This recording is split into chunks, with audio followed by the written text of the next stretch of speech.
I'm MaryAnn. Condo prices are expected to drop by 4%. That's according to a report by Chief Economist, and not just this year, but also next year. So I've asked Derek Burleton, Deputy Chief Economist at TD Bank, to join me. We're going to talk about the housing market. So how did you get that 4% drop? Well, we do projections of both supply and demand, and we do have a way to translate that into a price through modeling and the like. So really it's just simply a story where demand is still going to remain quite strong in a low-rate environment, albeit come a bit off its peak that we've seen in recent years. But it's more of a supply story. There's just a lot of units coming on the market, particularly in big urban markets like the Greater Toronto Area, Montreal.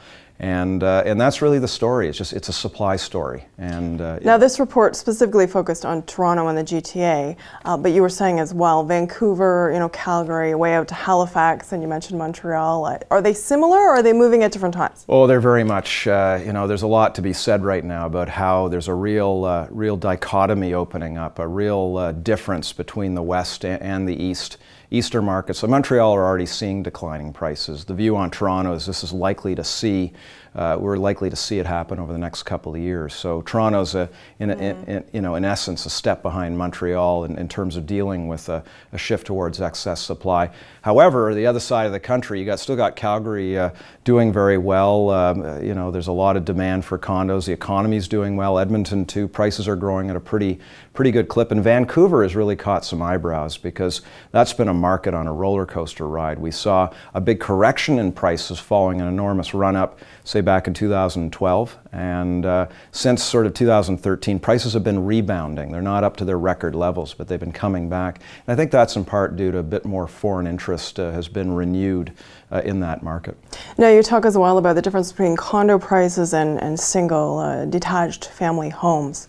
What's different there? Well, and the focus in this report was Toronto, just because it's so striking how if you look at the individual segments of the market, it's just such a diversification, a differentiation rather. For instance, the single market is so tight at the moment, and part of that story just revolves around the fact that the government implemented land regulations around the suburbs, and that forced developers to intensify, to build more condos, just to recoup and earn a reasonable rate of return. So the focus has been on supplying the condo market, and we haven't seen a lot of new single attached being built. So that market's very tight. So prices are actually growing in that area at a fairly vigorous clip, whereas in the condo market you are seeing prices already begin to settle down, and with the kind of pipeline, 70,000 units are being built to be added as supply over the next couple of years. That's likely to be an area of the market we will continue to see weaken off.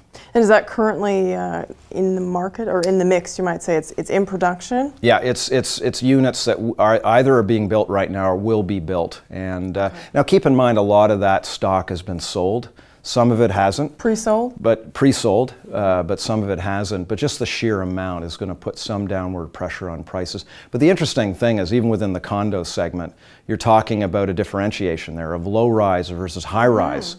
And the high-rise market is the area that we see the most downward pressure, whereas low-rise is still quite a tight market. Now, why is that? Well, I think the push has really been towards constructing high-rise condos, just the pure economics of it for developers.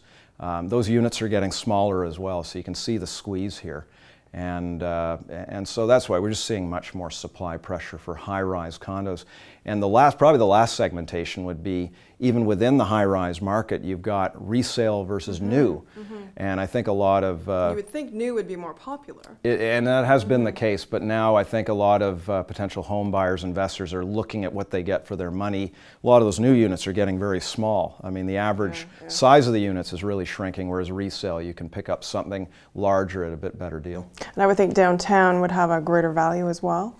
Downtown would. We also looked at it on a regional basis, yeah, we're looking at a lot of the activity has happened in the downtown market. A lot of the construction has in recent years, and this is an area where, again, I see underperforming going forward, just because the sheer amount of new condos being developed in the downtown core will come onto the markets. Whereas the 905, the suburbs rather, 905 that we often refer to, that's much more of a market that's geared towards single detached, relatively speaking, even though condos have become a more important part of the mix there. But that'll hold up reasonably well as the single market holds up reasonably well. And 4% is not huge. It's just a bit of a drop, would you say? It is, because you're hearing some concerns about a 50% drop in Canadian home prices based on some overvaluation measures. We don't subscribe to that. I think there's a lot of reason to believe that kind of analysis is based on very simple measures. We tend to look across a broad array. I think if you're looking at overvaluation of the broad market in the GTA and Canada, you're looking at something closer to a 10% overvaluation, not 40 or 50, which is more in line with what we saw in the United States. So I think our condo call is more in line with a little bit of an adjustment on that front to bring values more in line with fundamentals, but we don't see a crisis in the making. All right, and spring generally everything picks up, so we'll wait and see what happens. We will, for sure. All right, thank you very much, Derek. Thanks very much. And thanks for watching.